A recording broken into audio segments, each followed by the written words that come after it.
Halo siswa-siswi SMAK Penabur Gading Serpong. Kali ini kita akan mempelajari tentang permutasi. Nah, permutasi yang kita pelajari ada 3 jenis. Permutasi N unsur yang sama, N unsur yang berbeda, serta permutasi siklik. Untuk mempelajari permutasi, ada beberapa hal yang harus kalian pahami.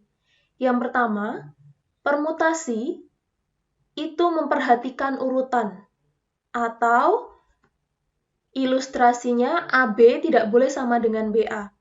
Contohnya misalkan A adalah ketua kelas, sedangkan B adalah wakil. Dia tidak sama artinya ketika B-nya ketua dan A-nya wakil. Jadi ketika dibolak-balik artinya tidak sama. Itu konsep mudah memahami seperti apa itu permutasi. Kemudian, dalam kalimat soal permutasi, biasanya menggunakan kata dasar susun atau rangkai. Kita akan masuk ke jenis permutasi yang pertama. Yang pertama adalah permutasi N unsur yang berbeda.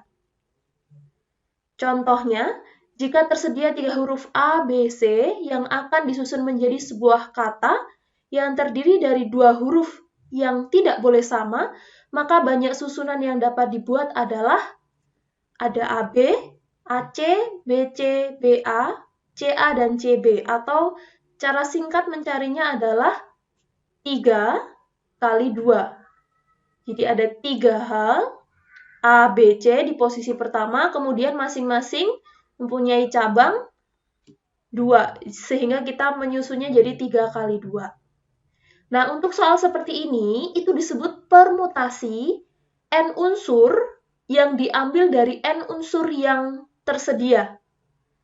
Dilambangkan dengan notasi NPR, N dan R-nya ini ditulis depan belakang atau atas bawah seperti ini. R unsur yang diambil untuk di contoh yang di atas itu berarti kita menyusun 2 huruf. Itu R-nya.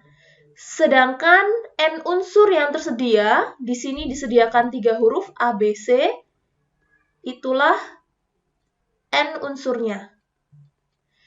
Di mana di sini kenapa judulnya N unsur yang berbeda? Di soal ini masing-masing unsurnya itu beda-beda, tidak ada yang sama. A-nya 1, B-nya 1, C-nya juga 1.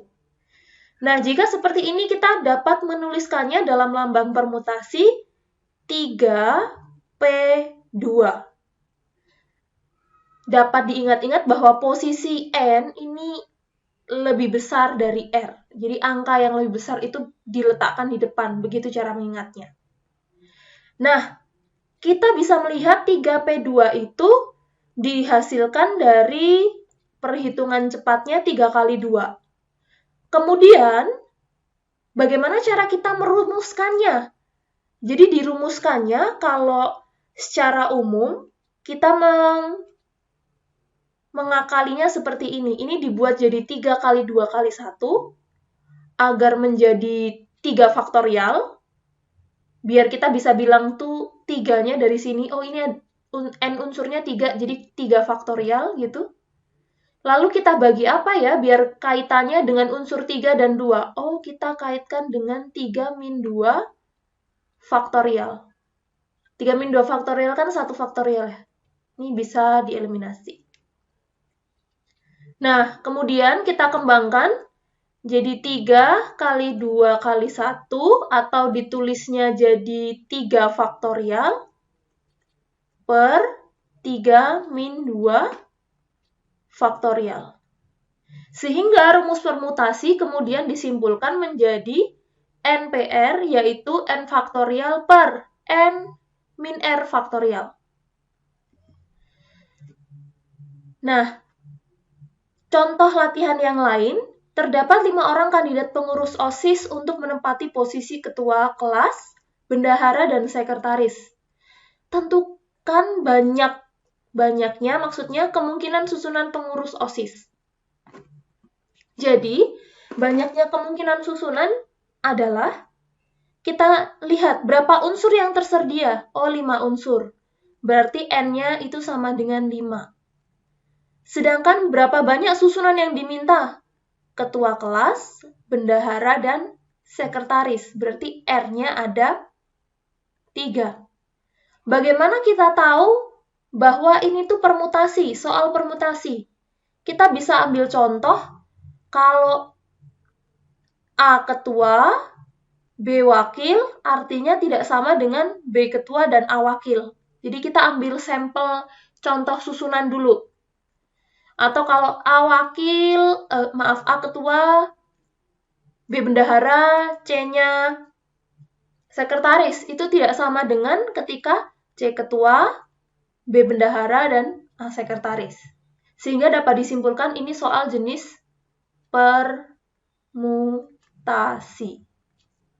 Sekarang tinggal kita masukkan ke rumus. 5P3. Yaitu 5 faktorial per 5 min 3 faktorial.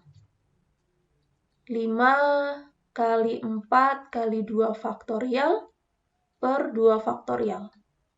Hasilnya adalah 20 kemungkinan susunan pengurus OSIS. Atau kalau kalian sudah terbiasa dengan rumus cepatnya menghitung permutasi, tinggal kalian lihat, N-nya itu 5, kita tulis 5. Angka yang paling belakang kita cari. 5 dikurangi 3, yaitu 2, tambah 1, 4. Oh, berarti 5 kali 4. Di antaranya sudah, antara 5 dan 4 tidak ada angka ya. Berarti tinggal 5 kali 4. Oh, berarti 20. Itulah dia penjelasan tentang permutasi N unsur yang berbeda.